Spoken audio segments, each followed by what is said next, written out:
Welcome to Americans, the show where going south means things are getting better.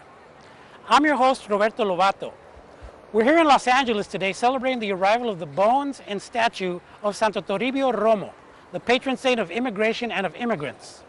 The events surrounding Santo Toribio are taking place throughout the United States and are attracting tens upon tens of thousands of people.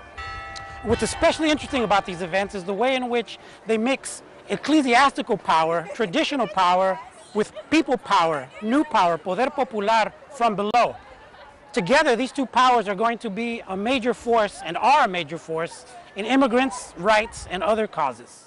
The crowded events surrounding Santo Toribio are part of a fundamental rewiring of the Catholic Church. A Catholic Church that's looking to the country's 50 million Latinos to help resurrect itself in the face of multiple crises.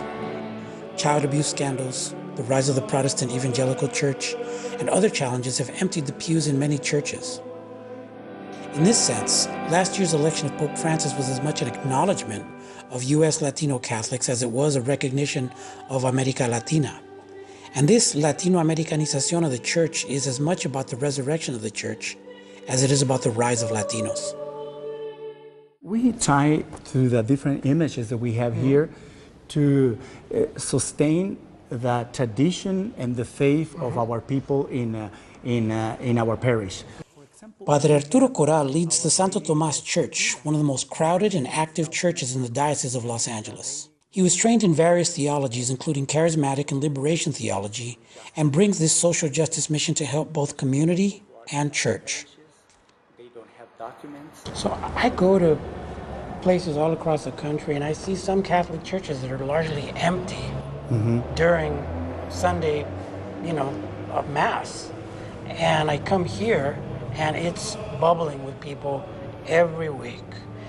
What do you think about the idea that without Latinos, the Catholic Church would start having even more empty space? I can say that it's true. Without Latinos, I don't know what can we do.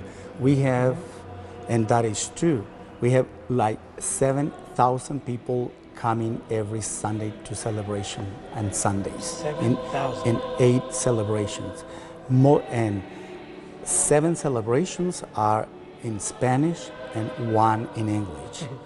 And they are full. We have music, like mariachi's music, so they celebrate. We have marimba, we have the whole style from Central America music. Also songs from charismatic movements that are proper from this area in Los Angeles.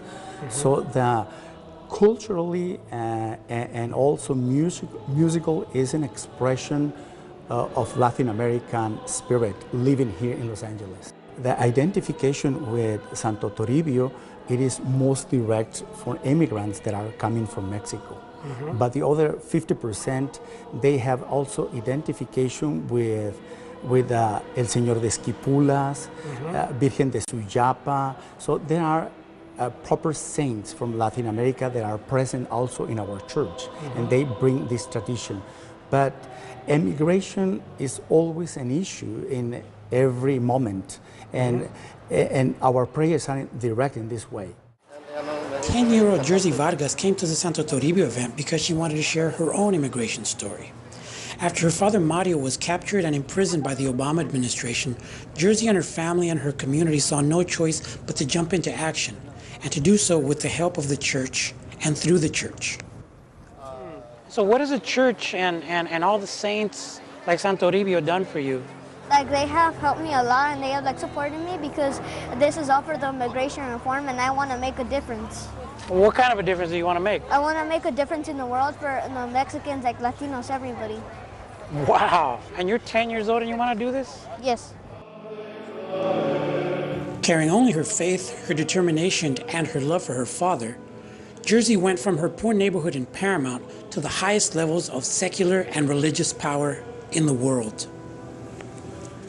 And what about seeing the Pope? What was that like? The Pope to me, he to me was very friendly, like when I saw him. And so then he was very nice because he first blessed me, kissed me on my forehead, and then after that he told me that he was going to talk with the president. And he was exactly right because the next day he did talk with them. The president? The president Which president? of the United States, Obama. Obama. So you were there with the Pope the day before he was meeting with President Obama. Yeah. And what did you ask the Pope? I asked the Pope to please help my family because we are suffering, because my dad is in order of deportation, and it is unfair that millions of children are also suffering the same way I am. After returning from the Holy City in Rome, Jersey took her fight to the most unholy of cities in the world, Washington, D.C. We went to Washington like a week ago, and that's when I met with John Boehner, mostly like the Democrats, John Boehner, Luis Gutierrez, and Javier Becerra, and I even met with Nancy Pelosi. And what did you tell them? Well, first we went to this Democratic meeting that they were talking about the immigration reform, and so then I told my story about with Pope Francis and all of the Congress people. They got up and they started clapping. For you? Yeah. What was it like to meet with John Boehner, the third most powerful person in the country? Like, I got kind of scared and nervous, but we had a plan, and I was heading through a statue while he was coming, and then after that I knew that was him, so I came up to him, and while he was in a hurry and he was walking, and I told him to please pass the immigration reform because many families are suffering like I am, because he was in a hurry. And so then after that, that was when I gave him his napkin, and it said his name, John Boehner, and it meant 11 millions, and 11 millions represents the 11 millions of immigrants. Were you more nervous seeing John Boehner than you were seeing the Pope?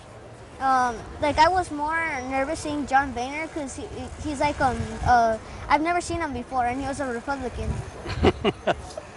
With the help of Santo Toribio, her family, and her community, Jersey was successful in reuniting with her father.